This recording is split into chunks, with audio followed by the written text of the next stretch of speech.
Certainly, in terms of sentiment, things are getting worse in the sense that, once again, if you look at the European situation, our European policymakers are still behind the curve, as we would say. For the last 18 months to 2 years, that's been the case. If they had dealt with Greece timeously, we wouldn't have the rest of what we're having now. Mm-hmm. Similarly, hesitation in dealing with the Spanish banks, as the Spanish want to deal with it, with the assistance of the ECB and others, is also creating greater uncertainty and doubts about the banking environment in Europe. And generally, what is happening is what we've always said, that we live in an interconnected world. Mm-hmm. And if you have a big block of the global economy, such as Europe as a whole, forgive me, I'm going to be coughing every now and again. Oh, you picked up some flu in Tanzania. Yes. When you have a big block like Europe being affected as it is, it's going to spread the flu, if one might use that analogy, yes. to the rest of the world. Mm-hmm. And what we require is more decisiveness, an admission that the current policy mix is not working. And on the other hand, what is encouraging is that there's greater urgency around the European Fiscal Pact. There's now a realization that you can't have country-based regulation of banks. It has to happen at the European level. So now they're talking about a banking union in Europe. Mm-hmm. And each of those incremental steps are important in their own right, but not sufficient to create the kind of climate of confidence we require. Yeah. But broadly speaking, and I obviously understand that you're talking about some fiscal interventions here, but what else? What are other interventions that are being considered? I'm talking here, for instance, about things, there's a discussion going on about whether austerity should continue or should countries spend their way through this recession type thing. What are the considerations out there? There's no doubt that the lessons of the last year or so is that austerity on its own doesn't work. That austerity imposes huge burdens on ordinary citizens and working people. Mm-hmm. And that the big complaint is that we're now having the 1%, 99% divide, not only in the United States, but elsewhere in the world. So the 1%, who either constitute the banking elite or the business elite, seem to be quite comfortable. And the 99% are expected to pay the price, whether it's reduced pensions, less jobs, depressed environment, lower wages, all of which is having a huge impact on the social context in certainly in Europe, and it will begin to penetrate elsewhere as well.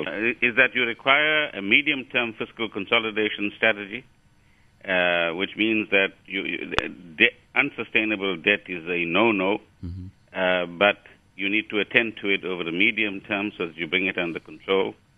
Secondly, you still require an accommodational monetary policy, where in Europe it's still there's some room there, and other countries will have to look at their monetary policy to see whether there's still some room for stimulus in that regard.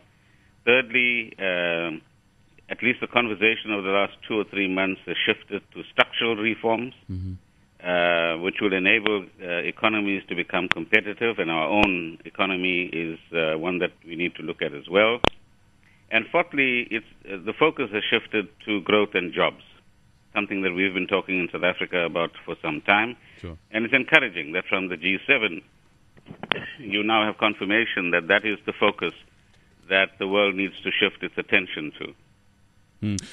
I just would like to know, though, the most immediate concerns for us and for you here in South Africa. What concerns you the most given the global economic situation today? Well, firstly, it'll be the currency volatility. You can see the rand is going all over the place as a result of the relationship between the euro and the dollar and the way sentiment is driving that. Secondly, it's the confidence factor, that as long as these uncertainties continue, you have no long-term investment taking place. And so businesses in many parts of the world are sitting on surpluses, and they're not investing in their economies. And thirdly, is so the magical question, which is, what exactly is the policy mix that in each country will produce the kind of growth that's required and jobs in particular for younger people. Sure.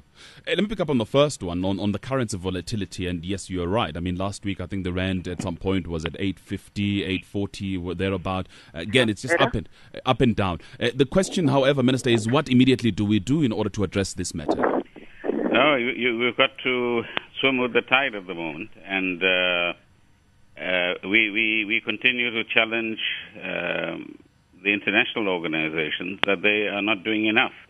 That the financial markets still have too much of a free play. And whilst in the last 2 years, the IMF has addressed the question of volatile capital flows from a receiving country point of view, by at least entertaining the idea of capital controls where it is appropriate as part of a policy mix. What they haven't done yet and concluded is what's the responsibility of what we used to call the sending countries, countries from which these volatile flows emerge. Secondly, what we're looking for is capital flows that are long-term orientated. So they are flows that are for investment purposes and which generate growth and jobs, rather than speculative flows, which is the kind of flows that actually cause the damage that we see. Because again, I mentioned a little earlier on the GDP figure, first quarter GDP figure in Brazil, and much of that is attributed to the volatility in the currency that we're talking about. And clearly they haven't found a solution there as well. Yes, no, I mean, our colleagues in Brazil have tried quite a lot in terms of capital controls. They've had sort of temporary successes, but the warning has always been that capital controls on their own are likely to change composition of flow, and if you like, timing of flows, but hardly ever are they going to stop flows, particularly if your interest rates are high and if your investment offerings are highly attractive. I think, we've got to settle for the fact that given the crisis that we've had in 2007, 2008, uncertainty is going to be part of life for the foreseeable future. And we have to certainly get the sort of reward-risk balance right. But you have many examples around the world, both in the corporate sector and in the government sector, which indicate that if you become too risk-averse, you in fact damage your long-term prospects. So there are major corporations like Sony or Nokia or whatever, who, not necessarily because of risk averseness, but lack of boldness and innovation, having been leaders one day in history, begin to fall behind. Hey, listen, in particular, the Minister raised this issue of confidence and issues of self-destruction between the public sector, government sector, and the private sector. How do you resolve that conflict?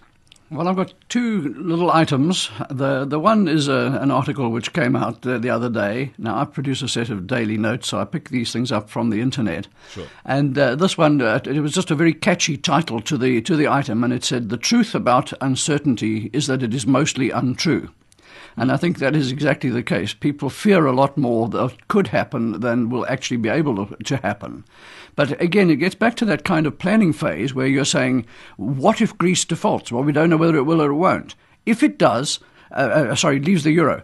If it does, will it have its own currency? And so if it does, what will the rate be? What will the policy response from America be? By the time you've done this, you've got so many variables, you say, too difficult, in the too hard basket, uncertainty too high, won't proceed. But I just want to encourage the Minister in a fairly negative way, if I may put it that way. But I go a long way back in South African economic history, and I can honestly remember when Dr. de Kock was the governor of the Reserve Bank, and he called together a lot of investment managers. And he said, I don't understand this. How is it possible that we have 3% negative real interest rates, because the interest rates were running at 11%, inflation at 14%, which you'd have thought was a wonderful opportunity for people to make investments. And he said, I can't for the life of me understand why there is no economic activity being generated by this environmental set. And of course, as you would probably know, a lot of people just took the line of, well, that's how it is, and be nice to the governor of the Reserve Bank. And I took the opposite line, and I said, but unfortunately, sir, the problem we in industry, and particularly the people that we speak to in industry, is that they have no certainty. And what if I can tell you that this was just about the time that the rand had collapsed from 88 cents to the American dollar to 28 to the American dollar, you can understand that people said, I have no idea what number to put in. I need an IRR of 35% before I'll even contemplate it.